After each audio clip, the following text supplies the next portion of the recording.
I remember the first time I posted a video on YouTube. It was about 2.5 years ago. It was about building my first pedal board. It was my first real show my face video. Well, it took about a week to get here, but it's finally arrived. Let's build a pedal board. But first, we need an unnecessary pedal montage. But now it's time to upgrade, and the guys from Temple Audio Designs kindly sent out the Duo 24 pedal board, the HI5 mod and the 4X mod, as well as a power supply adapter. This is a really clever and uniquely designed pedal board, so let's take a look at it and how it all works. The pedal board is a beautiful design, comes in a variety of cool modern colours. Now the unique thing about the pedal board itself is the way the pedals attach. You get different sizes of adapter which attach to the bottom of the pedals using a high-tack sticky pad, and the pads have got 4 locating points that fit perfectly in the board like Tetris. They fit anywhere you like. Once located, you can then secure them using the thumb screws from underneath, and at that point they're not going anywhere. They won't move. In order to get the Temple Audio sticky pads on, I had to take all of the Velcro off first, of course.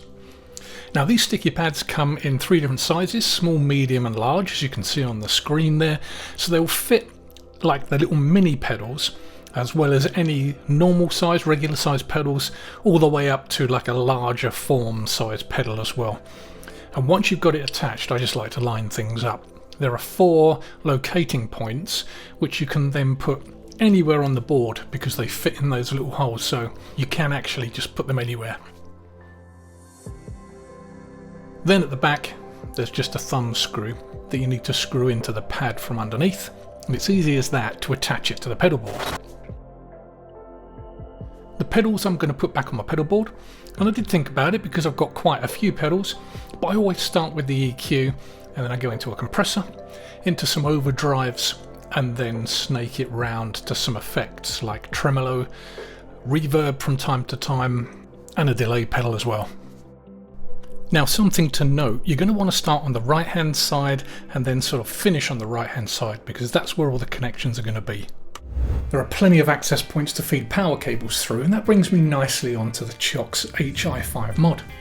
You get a variety of power cables that allow you to connect 8 pedals to it, as you get a 3-way splitter and a 2-way splitter, as well as a bunch of single connectors that are our center positive and center negative. You can even daisy chain 2 HI5 mods together to expand the power options and add more pedals. The HI5 mod also has dip switches on each supply outlet, so you can change the supplied voltage to each outlet. Really clever stuff. You get a whole bundle of power cables in with the Temple Audio boards.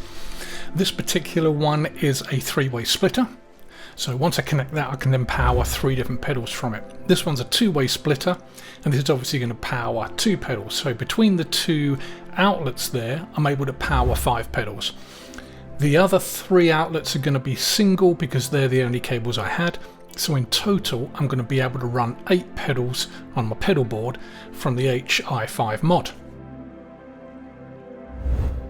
Made a little mistake there, the red and green cables are center positive, so I switched that out in the end.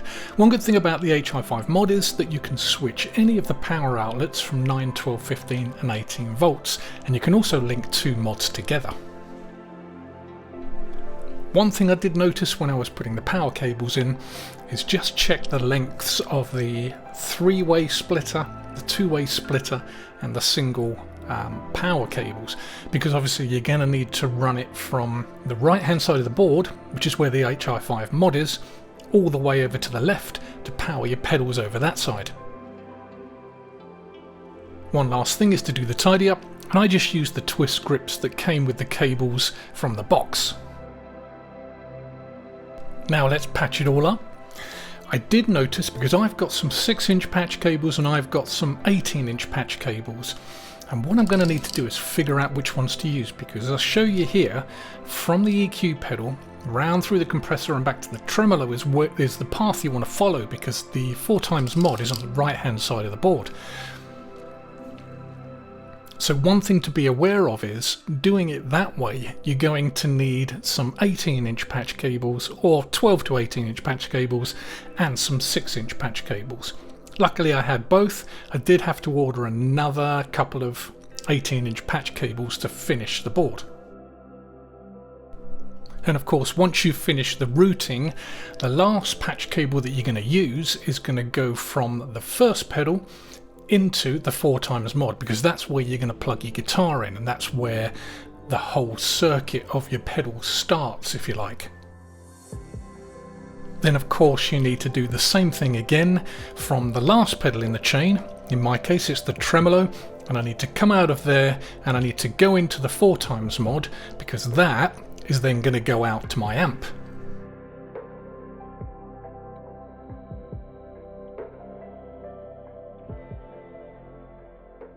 The AC mod will connect straight into the HI5 and allow you to use the supplied power cable, so you don't have to use an ugly wall wart adapter. And the 4X mod is a handy patch bay, so you can easily connect your amp or amps and the guitar to the right side of the board. And it's everything in one tidy, handy place. Just makes it look more professional. This is the AC mod, so it allows me to connect the power cable straight into the pedal board rather than the wall wart. It was a bit fiddly to get the 2 screws in. I did have to take the end plate off and the 2 other modules. Got there in the end though. Then of course the very last thing to do is to connect the cables for the amp and the guitar, connect the power, and then give it a test. I'm going to do that for you now, and I'm going to play through the ODR1, a compressor, and the Dualist.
You can of course purchase a whole variety of mods from their website, extra plates for more pedals, etc.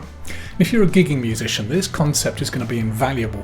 Your pedals won't move at all and will always be where you put them on the board, and it will stop anyone running off with them.